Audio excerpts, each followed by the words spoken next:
Chapter 22. Men, brethren, and fathers, hear ye my defense which I make now unto you.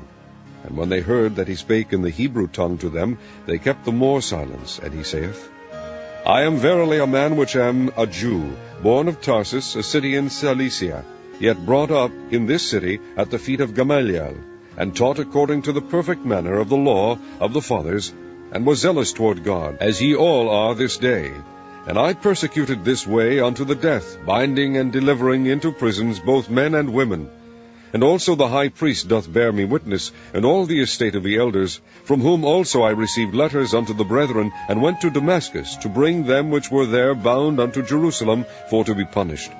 And it came to pass that as I made my journey, and was come nigh unto Damascus about noon, suddenly there shone from heaven a great light round about me. And I fell unto the ground, and heard a voice saying unto me, Saul, Saul, why persecutest thou me? And I answered, Who art thou, Lord? And he said unto me, I am Jesus of Nazareth, whom thou persecutest. And they that were with me saw indeed the light, and were afraid, but they heard not the voice of him that spake to me. And I said, What shall I do, Lord? And the Lord said unto me, Arise, and go into Damascus, and there it shall be told thee of all things which are appointed for thee to do. And when I could not see for the glory of that light, being led by the hand of them that were with me, I came into Damascus. And one Ananias, a devout man according to the law, having a good report of all the Jews which dwelt there, came unto me, and stood, and said unto me, Brother Saul, receive thy sight.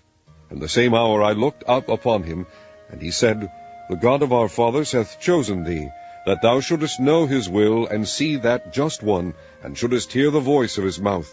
For thou shalt be his witness unto all men of what thou hast seen and heard. And now why tarriest thou? Arise and be baptized, and wash away thy sins, calling on the name of the Lord. And it came to pass that when I was come again to Jerusalem, even while I prayed in the temple, I was in a trance, and saw him saying unto me, Make haste, and get thee quickly out of Jerusalem, for they will not receive thy testimony concerning me. And I said, Lord, they know that I imprisoned and beat in every synagogue them that believed on thee. And when the blood of thy martyr Stephen was shed, I also was standing by, and consenting unto his death, and kept the raiment of them that slew him. And he said unto me, Depart, for I will send thee far hence unto the Gentiles. And they gave him audience unto his word, and then lifted up their voices, and said, Away with such a fellow from the earth, for it is not fit that he should live.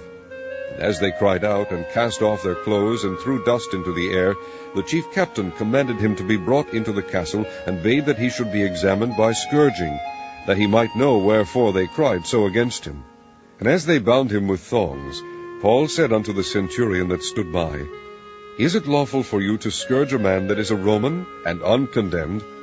When the centurion heard that, he went and told the chief captain, saying, Take heed what thou doest, for this man is a Roman. Then the chief captain came and said unto him, Tell me, art thou a Roman? He said, Yea. And the chief captain answered, With a great sum obtained I this freedom. And Paul said, But I was freeborn.